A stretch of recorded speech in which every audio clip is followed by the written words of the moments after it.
असली वारिस। एक लगभग 80 वर्ष की वृद्धा ने खाना परोस रहे व्यक्ति के कान में धीमे से कहा, बेटा जुगल, बड़े दिनों से गुलाब जामुन खाने का मन है। अगली बार आइयो तो बाबू लेके आइयो। जुगल मुस्कुराते हुए बोला, ठीक है अम्मा, ले आऊँगा, पर तुम्हें मेरी कसम है एक पीस ही खाइयो। जे सब डॉक्टर ने तुम्हें मना कर रखा है। और हंसते हुए आगे खाना परोसने लगा।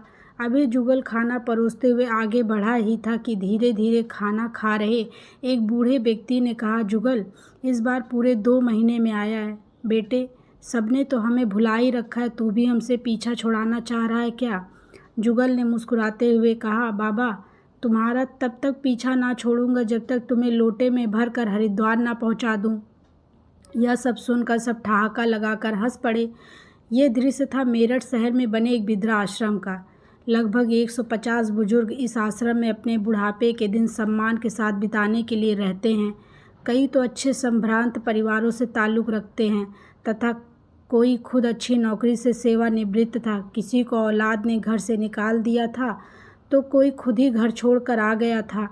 दिल को जब कोई बात लग जाती है तो इंसान बड़े बड़े पद, धन दौलत, महल दुमहले सब छोड़कर चला आता है।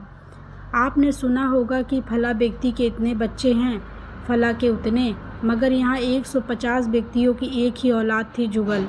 किसी का बाबू, किसी का बचवा, किसी का जुगू तो किसी का जुगल बेटा। जुगल एक वृद्धाश्रम का मालिक नहीं और ना ही इसका मैनेजर है, लेकिन जब से यह वृद्धाश्रम बना है महीने में 2 बार ज़रूर ही जुगल यहाँ आता है और अपना समय इन बुजुर्गों के साथ हंसते हंसाते व्यतीत करता है। अपने बच्चों के जन्मदिन पर, त्योहारों पर भी जुगल का नियमित आना होता है।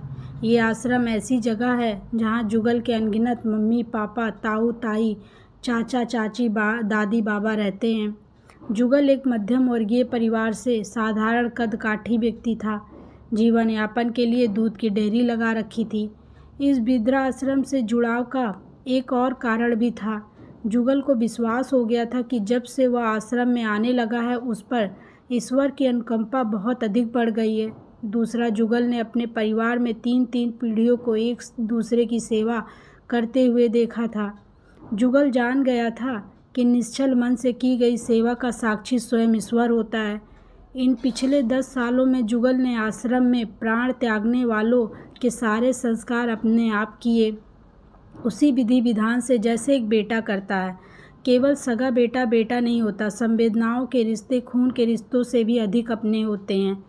पिछली दिवाली की बात ले लो। मनसुख बाबा ने जिद पकड़ ली कि मुझे वही कुर्ता पहनना है जो जुगल लाया था, जबकि वो कुर्ता तो 2 महीने पहले ही फट चुका था।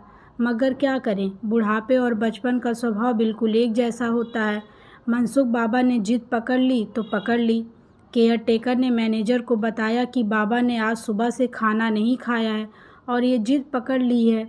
मैनेजर ने जुगल को फ़ोन किया तथा जुगल की मनसुख बाबा से बात कराई। जुगल ने बाबा को समझाया, तब जाकर बाबा ने खाना खाया। दोपहर तक रुपए पैसों का जुगाड़ करके शाम को लक्ष्मी जी पूजा करके जुगल पत्नी और बच्चों के साथ वृद्धाश्रम पहुंच गए। जैसे ही बुजुर्गों ने जुगल को अपने बीच देखा, खुशी का ठिकाना नहीं रहा। सबसे पहले जुगल मनसुख बाबा के पास पहुंच और कुर्ता पैजामा मनसुख बाबा को देते हुए बोला, ये लो बाबा, आप तैयार हो जाओ। जुगल के बच्चे मनसुख को कपड़े पहनाने लगे तथा जुगल धीरे धीरे सभी बुजुर्गों को कपड़े देता और खूब आशीर्वाद प्राप्त करता। सभी के साथ रात का खाना खाकर जुगल अपने घर वापस लौट आया। दीपावली से 2 दिन बाद फिर मैनेजर का फ़ोन जुगल के पास आया कि मनसुख बाबा की तबीयत खराब हो गई है, वो तुम्हें ही बुला रहे हैं। थोड़ी देर बाद जुगल पहुंचा तो पता चला कि बाबा कुछ ही घंटों के मेहमान हैं। बाबा ने इशारा करके जुगल से अपना बैग खोलने के लिए कहा। जुगल ने बाबा का बैग खोलकर देखा तो एक मैली सी कतरन में कुछ बंधा हुआ है। बाबा ने उसे जुगल की जेब में रख दिया और एक लंबी सांस लेकर दुनिया को राम नाम सत्य कह दिया। बाबा के क्रिया काम आदि के चक्कर में जुगल को उस छोटी सी पोटली को खोलने का समय नहीं मिला। क्रिया कर्म आदि से निपट कर जब जुगल घर आकर नहाने के लिए कपड़े उतार रहा था, तब वो पोटली नीचे गिरी तो जुगल को याद आया। जुगल ने उसे खोल कर देखा तो बहुत ज़ोर ज़ोर से रोने लगा। उसकी पत्नी और बच्चे भी वहाँ आ गए।